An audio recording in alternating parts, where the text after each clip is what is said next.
Wait, why the hell are we playing this kids game? Oh, you know, maybe because... Shut the hell up, Morty! Tina? She's right, though. Shut up.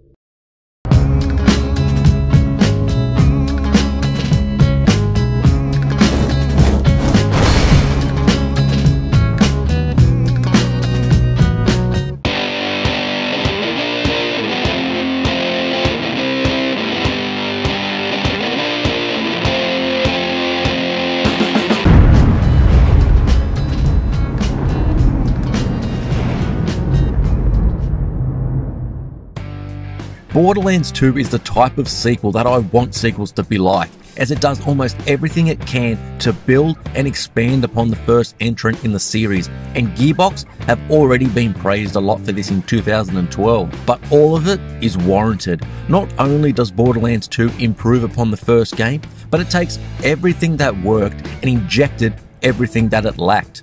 Borderlands 2 is often compared to other looter shooters when they are released and are lacking in features. This sequel shows what it's like when developers get it right. It's the success of the series, and especially the second game, and what it achieved all those years ago, that makes so many gamers excited and anticipating the likes of Borderlands 3. For those who follow the channel, often when I speak of looter shooters, I emphasize how important it is to get the end game right, and also to get the loot of the game to a level where players want to grind for weapons that they actually want to use, and that they feel rewarded whilst playing, that their time is respected. Borderlands 2 is a true sequel, and in all but a few areas propels the series forward. If you've played the game already, or are only new to the game, let's take a look at why it succeeds so much as we wait for Borderlands 3.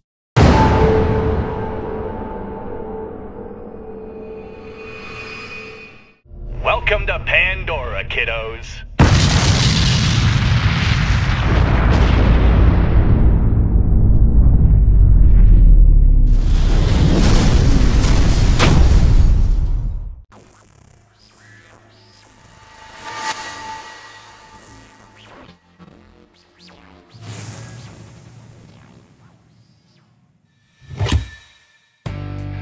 So first up, let's talk about the visual upgrade Borderlands 2 has received with the 4K texture pack.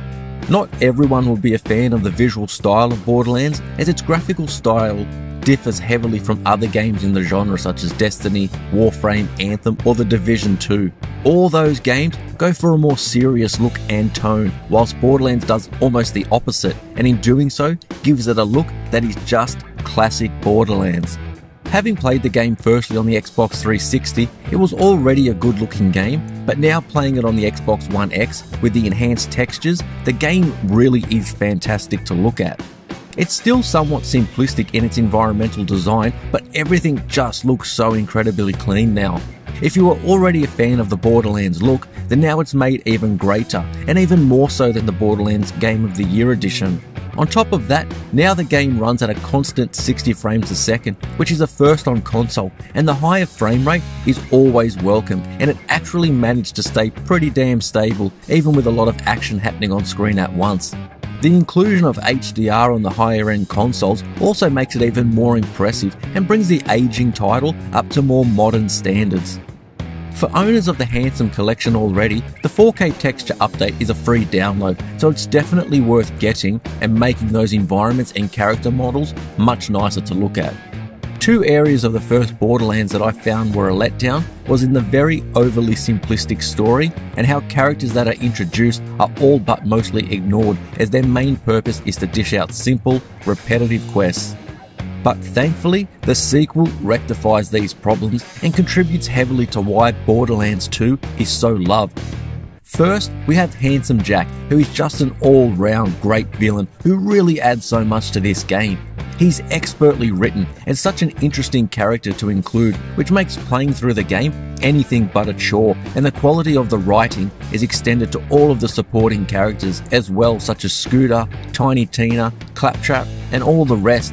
It's not only that the dialogue is actually interesting to listen to, it's that the humour injected into that dialogue just hits the mark so damn often. It's genuinely funny many times throughout the game. And that extends to other areas as well, such as the gun that screams or yells each time you fire it. This provided many hours of amusement during co-op play and was a great example for why Borderlands 2 is great. It provides an interesting story, a great villain, great characters, and has this fantastic sense of humour that weaves its way through every area of the game. Whether it be Handsome Jack or that weapon I just mentioned, or how the enemies yell a multitude of different things to you or each other as they try and kill you. It's funny, it's smart, it's delivered very well, and it just all adds as to why this sequel goes beyond so many others. It really is fleshing out everything the first game needed whilst building upon what the first game did well already.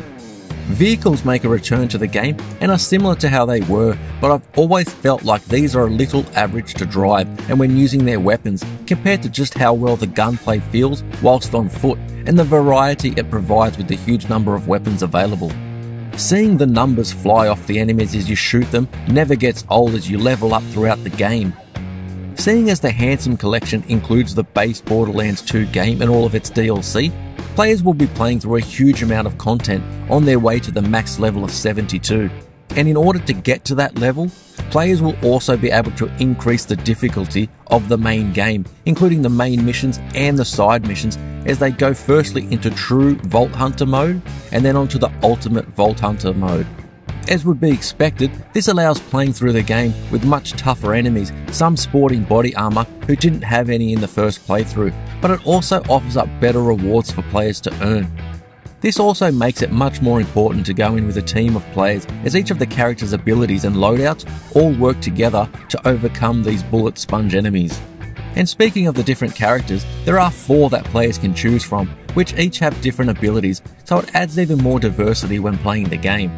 Players are able to customise the look of these starting characters somewhat, which is good to see, but it would be great if Gearbox could have a full-blown character creator when Borderlands 3 rolls around. Going through all of the content and story with a character we get to design the look of, down to the smallest detail. On top of that, it would also be a good inclusion if we get to pick and choose talents and abilities that we want the character to have. But back to Borderlands 2. The RPG elements of the game have been improved upon from the first game, with players able to complete challenges such as killing a certain number of enemies or using certain types of weapons, as these go towards earning extra experience in order to level up, but also earn you badass points. These can be spent on several different attributes such as gun damage, reload speed, shield recharge, grenade damage, and others. When spending these tokens, players will slightly increase that attribute by a certain percentage. Each time you go to upgrade one of these, you'll have a choice of 5 attributes which are chosen from the attribute pool. So you won't have total freedom to over-level a particular attribute such as elemental effect damage, which would see players throw the balance of the game out, so there are restrictions. I've already spoken about how great Borderlands 2 looks and runs, but special mention must go to the sheer variety of environments and areas that players will explore, especially when compared to the first game. Making your way from desert areas to exotic beach locations, snow-covered landscapes, or Halloween-inspired areas, there is just so much variety that playing through the game never gets old, as it's always throwing something new at you to keep things fresh, and along with these areas are the new enemies that you'll encounter as well. And that rings true just for the base game, and is only increased further when we take all of the DLC into account. And then we get to the loot, perhaps why the Borderlands games are so well known and loved, and Borderlands 2 of course doesn't disappoint in this area at all, and with an absolutely massive roster of weapons that players will be able to choose to use. But just as players have the choice to just pick up new weapons and forget ones that came before, you can also struggle in choosing which ones to keep, and that you have the space for in your inventory. And speaking of the inventory, you'll be able to increase your backpack size by spending Iridium at the black market in Sanctuary. Now, Borderlands 2 uses procedural generation in order to dish out its weapon loot, so there are a huge number of weapons to earn, and where you may have very similar weapons drop, but they may be slightly different to each other. Even with all of these weapons, the game still has the issue that all loot-based games have, in that the lower level guns such as common, uncommon and rare will never be used anymore once your level increases sufficiently to use the more powerful weapons such as epics and legendaries. But this is just the nature of these sorts of games, and it doesn't change the fact that the game is packed full of unique and interesting weapons to use and to hunt down. Borderlands 2 was, and is, a fantastic sequel to a game that showed a lot of promise but was lacking in certain areas. Borderlands 2 took what worked with the first game and dialed everything up to 11. With the diversity in its environments, its huge loot pool, the greatness that is Handsome Jack as a villain, its fantastic sense of humour and other interesting side characters, plus of course its gunplay. Borderlands 2 has everything I wanted in the sequel, and with the addition of an increased performance and the 4K texture pack, it took an already great game and made it even better. With Borderlands 3 on the way, this is the perfect time to try out this impressive game if you're new to the series, or if you've already played it, revisit the classic and remember what made Borderlands 2 such an incredible game.